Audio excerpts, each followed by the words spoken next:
Basis, ini juga yang lagi seru nih kasusnya Fadel nih, ya kan, sama Loli ya. Iya. Nah ini sebenarnya dari ranah hukum tuh seperti apa sih sebenarnya? Alur ceritanya dulu deh, prolognya nih. Kita pengen tahu deh sebenarnya kasusnya tuh gimana sih? Tahu-tahu dia udah jadi tersangka sekarang ya? Udah, nggak tahu-tahu karena prosesnya panjang. Prosesnya panjang tuh jadi tersangka. Prosesnya panjang karena ini kan berawal dari apa namanya, ibunya Nikita Mirzani sama Loli. Sekarang panggilnya Laura ya. Laura.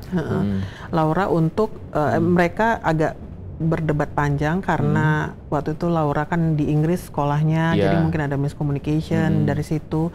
Kemudian dia berhubungan dengan Fadel melalui ibu angkatnya Loli di Inggris, yang maksudnya yang menaungi dia dulu, induk semang ya kita bilang. Gitu. Nah, berkenalannya dari situ, terus mereka menjalin hubungan dari situ sebenarnya.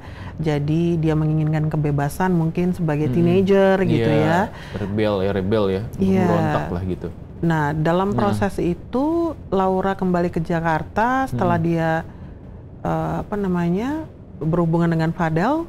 Itu ketemunya di Inggris waktu itu sama Fadel? Enggak, mereka nggak ketemu. Jadi mereka long distance, tapi berkenalannya itu melalui masih keluarga kan.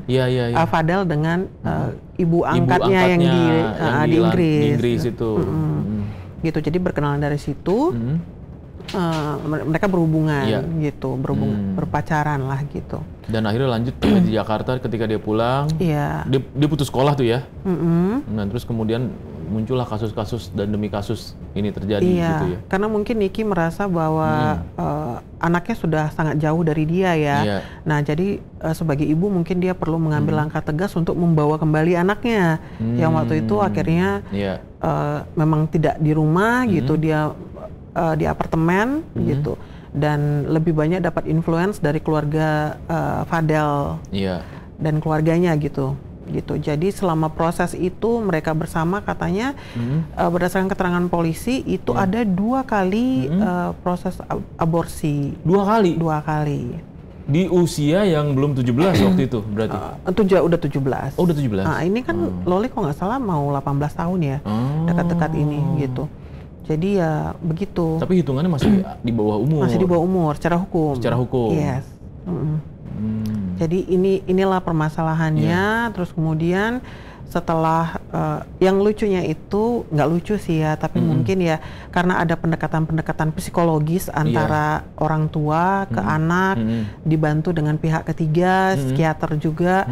Akhirnya Laura bersedia untuk buka suara yang apa yang terjadi sebelumnya gitu.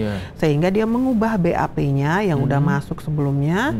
Terus dari situ dilakukan gelar perkara oleh penyidik. Dan ditetapkanlah Fadel sebagai tersangka. Oh gitu. Jadi memang ada perubahan BAP sehingga merujuk pada Fadel jadi tersangka. Iya, gitu. Jadi kuncinya ada pada perubahan BAP dari Laura. Ini yang jelimet itu tuh sebenarnya tuh. Saya ngikutin, cuman persoalannya ini gimana sih kasusnya kok tiba-tiba jadi tersangka sih gitu. Saya taunya tiba-tiba, ternyata prosesnya panjang. Mungkin ya untuk penetapan, nanti ini kita tanya ke narasumber kita. Boleh. Karena kalau kita kan nggak tahu nih penetapan tersangka ini mungkin sebelumnya ada hasil visum, dan hasil visum itu mungkin anggaplah membuktikan bahwa memang ada aborsi, tapi ketika saksi korban mengatakan tidak kan, ini kan bertentangan kali ya. Jadi mungkin penetapan status tersangka yang tertunda ini ya karena itu. Karena itu setelah ada perubahan BAP baru kemudian bisa ditetapkan sebagai tersangka. Betul. Wah, ini menarik nih Mbak ya. Tapi kita lanjut sebentar lagi ya. Kita nanti akan ngobrol-ngobrol juga dengan praktisi hukum supaya kita juga bisa tahu sebenarnya duduk perkara kasus ini seperti apa. Jangan kemana-mana, tetap di Morning Zone.